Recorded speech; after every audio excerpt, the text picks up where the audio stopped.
चलिए आज बात करते हैं एक ऐसी दुनिया की जहां जानवर इंसानों के खिलाफ बगावत कर देते हैं। ये कहानी है जॉर्ज ऑरवेल की एनिमल फार्म की, जो सत्ता, आदर्शों और एक ऐसी क्रांति के बारे में है जो आज भी हमें बहुत कुछ सिखाती है।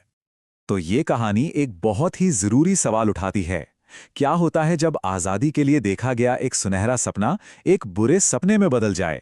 आइए एनिमल फार्म की दुनिया में चलकर इसका जवाब ढूंढते हैं। तो कहानी हमें ले चलती है मैनर फार्म में, जहां जानवरों की जिंदगी बहुत ही मुश्किलों से भरी थी और इसकी वजह थे उनके मालिक मिस्टर जोन्स, जिनकी लापरवाही की कोई सीमा नहीं थी। सोचिए, वो सब कुछ पैदा करते थे, दिन रात मेहनत करते थे, पर बदले में उन्हें मिलता क्या था? बस इतना कि वो किसी तरह जिंदा रह सके। और फिर एक दिन फार्म के एक बूढ़े सुअर ओल्ड मेजर ने एक ऐसा भाषण दिया जिसने सब कुछ बदल कर रख दिया। उसने साफ साफ कहा कि उनकी सारी मुसीबतों की जड़ सिर्फ एक है, इंसान, और इसका हल भी एक ही था, बगावत। तो ओल्ड मेजर के सपने ने बगावत की चिंगारी तो लगा ही दी थी। अब देखते हैं कि इस नई आजादी के बाद जानवरों ने एक बराबर समाज बनाने की कोशिश कैसे की। और वो दिन आ ही गया, बगावत हुई, और वो भी बहुत तेजी से और पूरी तरह से कामयाब। जानवरों ने मिस्टर जोन्स और उसके आदमियों को खदेड़ दिया और पहली बार उन्हें एहसास हुआ कि ये फार्म अब उनका अपना है। अपनी इस नई आजादी का जश्न मनाते हुए उन्होंने सबसे पहले फार्म का नाम बदला। मैनर फार्म अब एनिमल फार्म बन गया था। ये उनकी एक नई शुरुआत थी और सुअरों की लीडरशिप में उन्होंने जीने के लिए कुछ नए नियम बनाए। ये थे वो 7 आदेश जो उनके नए समाज की बुनियाद थे, मानो पत्थर की लकीर। हर नियम में आजादी और बराबरी का वादा था, खास तौर पर 7वां और आखिरी नियम, सभी जानवर बराबर हैं। ये शब्द उनके सुनहरे भविष्य की गारंटी थे, या कम से कम उन्हें ऐसा ही लगा था। सब कुछ कितना सही लग रहा था, है ना? पर यहीं से कहानी में एक छोटा सा लेकिन बहुत ही जरूरी मोड़ आता है। गायों का दूध निकालने के बाद एक सवाल हवा में तैरने लगा, इस सारे दूध का क्या होगा? और जब जानवर शाम को खेतों से काम करके लौटे तो उन्होंने देखा कि दूध गायब था। सुनने में ये एक छोटी सी बात लगती है, पर यही वो पहला अशुभ संकेत था कि कुछ बहुत गलत होने वाला है।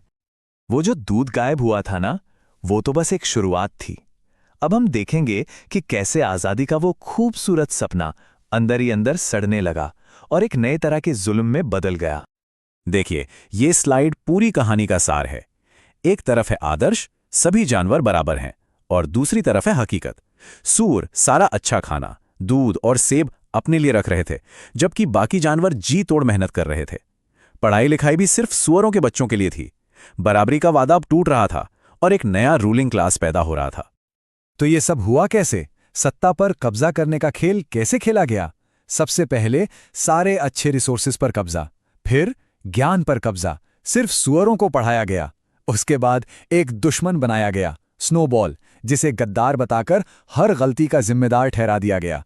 और सबसे बड़ा हथियार था प्रोपेगेंडा। झूठ को इतनी बार दोहराया गया कि वो सच लगने लगा और इतिहास को ही बदल दिया गया।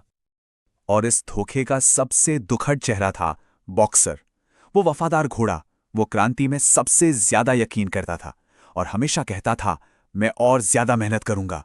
पर वो जितनी मेहनत करता गया, उसकी और बाकी जानवरों की जिंदगी उतनी ही बदतर होती चली गई। प्रोपेगेंडा की ताकत का इससे बड़ा उदाहरण क्या होगा?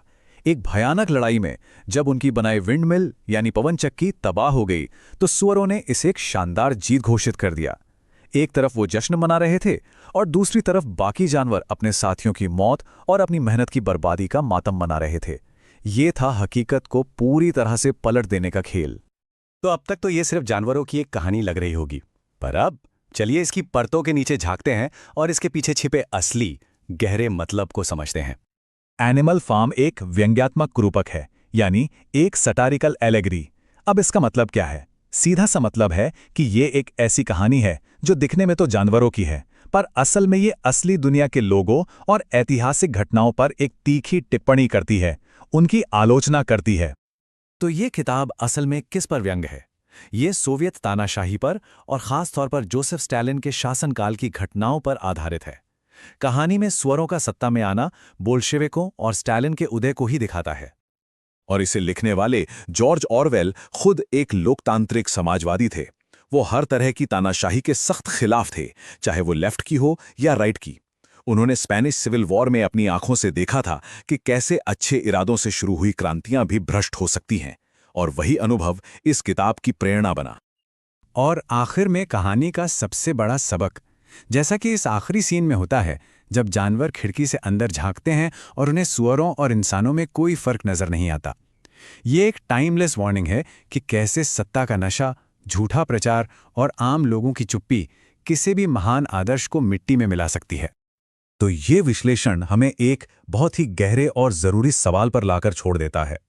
कोई भी समाज अपने ही आदर्शों को अंदर से सड़ने और भ्रष्ट होने से कैसे बचा सकता है? ये एक ऐसा सवाल है जो आज भी उतना ही मौजूद है जितना ऑरवेल के समय में